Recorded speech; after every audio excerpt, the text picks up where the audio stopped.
nga ba mag-submit ng POW sa MIS? Una, gamit ang school account, mag-login kayo. Tapos, bago kayo mag-proceed dito sa POW sa may implementation plan, kailangan muna na i-update yung profile ninyo.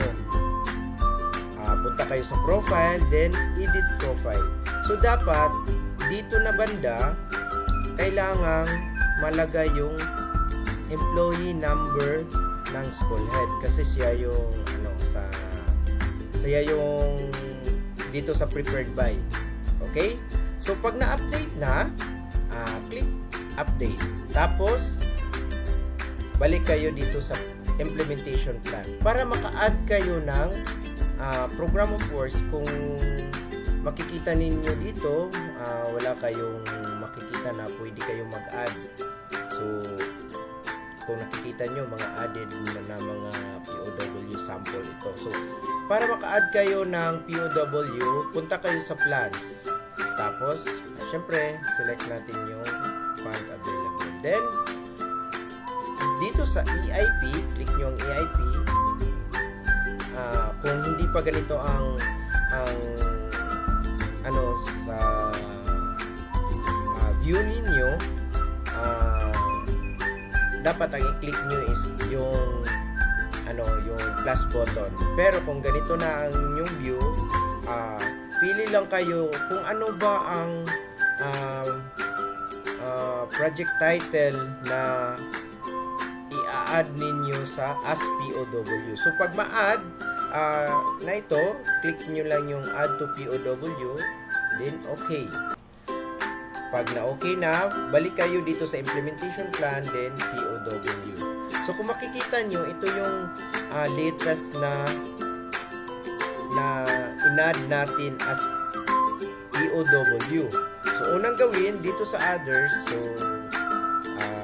dito sa labor, importante ito kasi ito ang mag-determine ng calculation sa report na i-generate ng system. So example, labor is 35.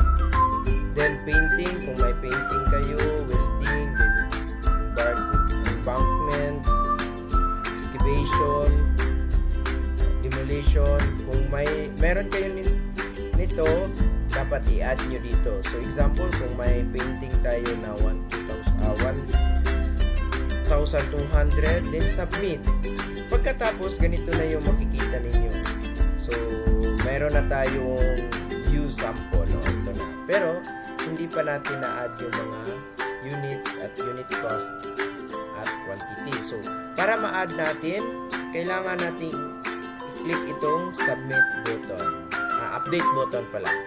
So, dito sa update button, pwede kayo as engineer set na pwede kayong maka-add ng materials, then pwede din kayong maka-remove based sa guidelines na binigay ng DepEd.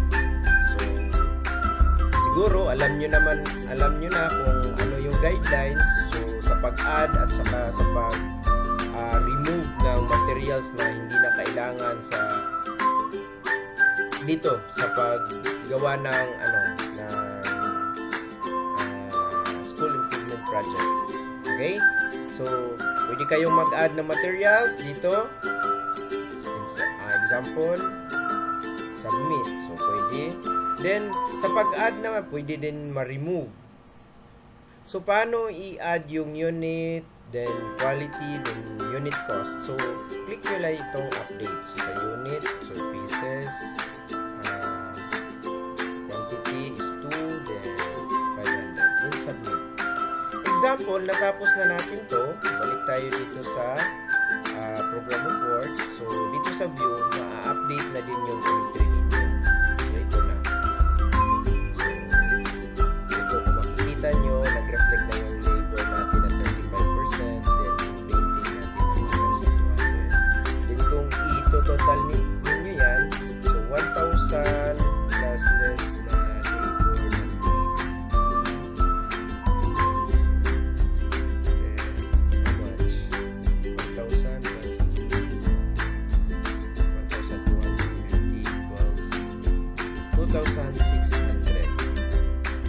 Okay?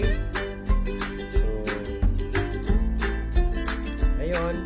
So, automatic na. Pag natapos nyo nang i-update lahat ng mga entry dito,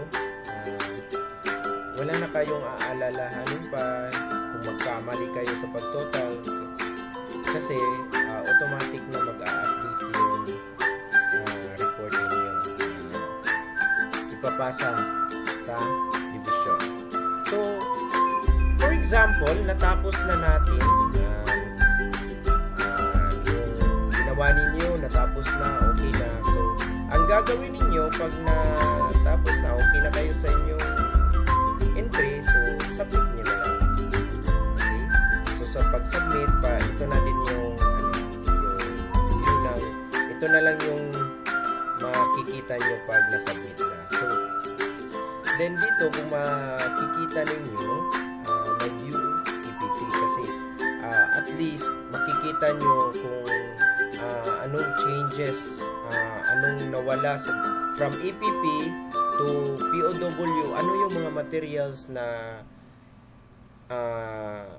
nag-remain pa at saka ano yung inalis. So, ito din yung makikita sa division personnel. So, makikita nila kung ano ang mga changes na ginawa ninyo from EPP to POW. Okay? So, maghintay na lang kayo, then makikita din sa status pag na-approve na, makikita nyo, magre-reflect yung signature ni engineer at saka ni Ma'am Padul. Okay? So, dito din, makikita ninyo kung mag-change year kayo. Sa 2005, walang entry. So, sa 2006, ma-filter ninyo per year.